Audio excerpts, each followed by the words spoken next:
안녕하세요, 시청자 여러분. 사이언스 리더 저 24회입니다. 오늘은 HDL이 높으면 코로나19와 같은 감염 질병이 위험이 감소한다는데 사실일까? 여기에 대한 많은 질문들을 주셨습니다. 그래서 그에 관한 최신 논문 하나를 가지고 답을 알아보도록 하겠습니다.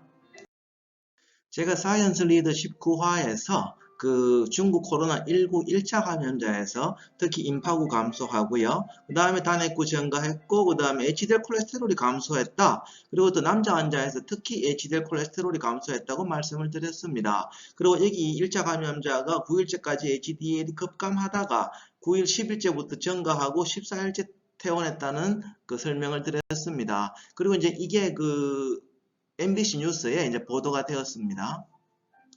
그래서 이제 논문 내용이 소개가 됐고요. 그래서 HDL 콜레스테롤이 감소하면서 그 코로나19의 감염과 밀접한 연관이 있다는 게 이제 그 보도가 되었고요. 그래서 바이러스를 많이 받아들인 1차 감염자가 훨씬 더 HDL이 낮아져 있다는 거. 그래서 이제 그 바이러스와 싸우기 위해서 단핵구를 만들어야 하는데 그런 단핵구를 만들고 바이러스와 싸우는 힘이 바로 HDL에서 나온다는 것을 말씀을 드렸습니다. 그래서 헬스 조선에도 소개가 되었는데요. 그 많은 분들이 질문을 주셨습니다. 그러면 왜 남자가 더 취약한가? 왜 흡연자가 더 취약하냐? 그리고 왜 고령자가 더 취약한가? 그리고 근본적으로 이들 질문들의 핵심은 그럼 코로나19에 감염이 돼서 HDL이 낮아지는 게 먼저냐? 아니면 HDL이 원래 낮은 사람이 코로나19에 쉽게 감염이 되었나? 뭐가 먼저이냐?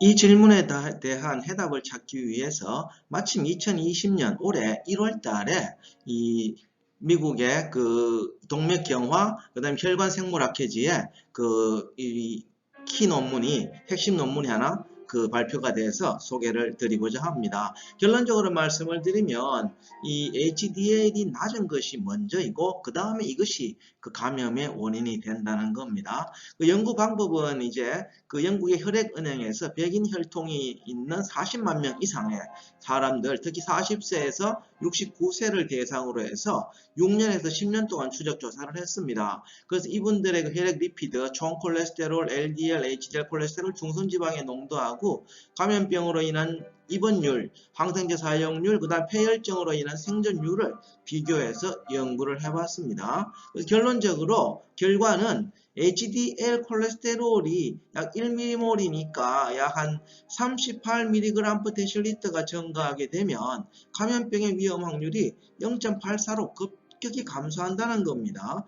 반비례한다는 거죠. 그래서 이런 높은 혈액의 HDL 콜레스테롤 농도하고 감염병에 의한 입원 확률은 서로 역비례, 반비례 관계에 있다는 겁니다. 그래서 높은 혈액 HDL 콜레스테롤 농도와 입원 확률이 서로 반비례하는데 그런데 LDL이나 중성지방하고는 무관하다는 거죠. 그래서 이 40만 명을 그 5개의 그룹으로 나누었습니다. 이제 그 HDL의 그 양에 따라서 제일 낮은 그룹과 그 다음에 1, 그 다음에 제일 높은 그룹 5까지 1, 2, 3, 4, 5로 나누었는데요. 제일 낮은 그룹이 51mg/dl 정도를 보였는데 제일 높은 그룹은 62mg/dl 정도를 보였습니다.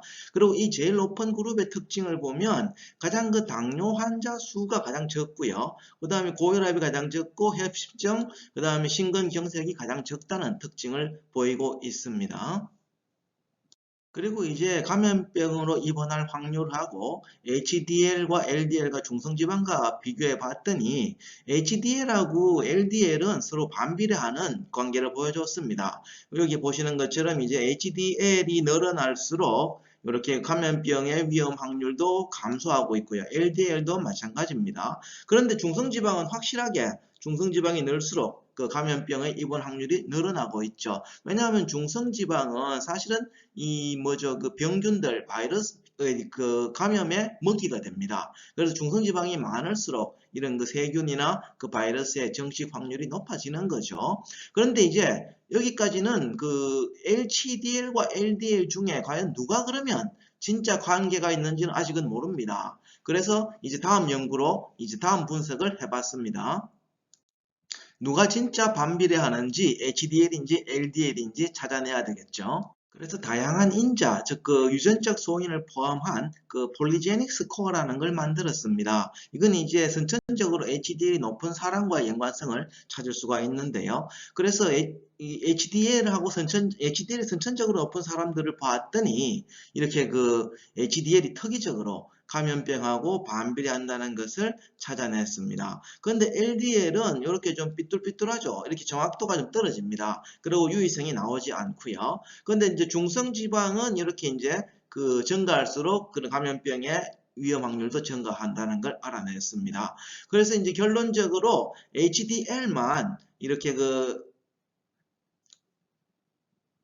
유전적인 소인을 고려했을 때 HDL만 이런 감염병의 그 질병 요인과 그 감염 확률과 반비례한다는 걸 알아냈고요. LDL은 그렇지 않다는 걸 이제 알아냈습니다. 그리고 중성지방은 역시 늘어날수록 그 감염 질병도 늘어난다. 왜냐하면 중성지방이 늘어날수록 염증도 따라 늘어난다는 것은 잘 알려져 있고, 이런 중성지방이 이런 세균이나 혹은 기생충의 먹이가 된다는 건 잘 알려져 있기 때문입니다.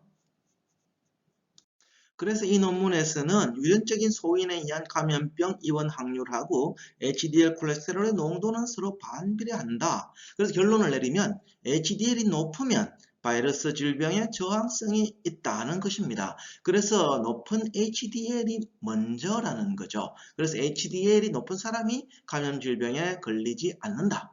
그러면 이제 그 HDL이 원래 낮은 사람들이 좀 더 감염 질병에 취약하다는 거죠. 그래서 흡연자가 더 취약하고 남자가 더 취약하고 고령자가 더 취약하다는 것에 해답을 찾을 수가 있습니다.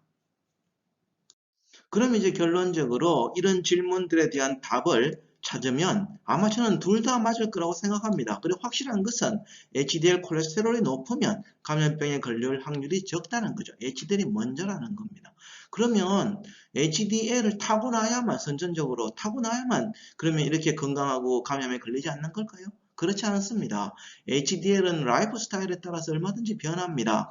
담배를 많이 피우면 내려가고요. 또한 그 여러 가지 질병에 걸리면 감소하지만, 또한 그 트랜스 지방이나 혹은 액상 과당 이런 걸 많이 먹어도 또 나빠집니다. 그래서 또 운동을 많이 하거나 노력하면 또 증가할 수 있습니다. 그래서 여러분들 모두 다 HDL 콜레스테롤을 높여서 건강한 삶을, 감염병에 걸리지 않는 삶을 누리시기를 바랍니다. 이상으로 23회 마치겠습니다. 감사합니다.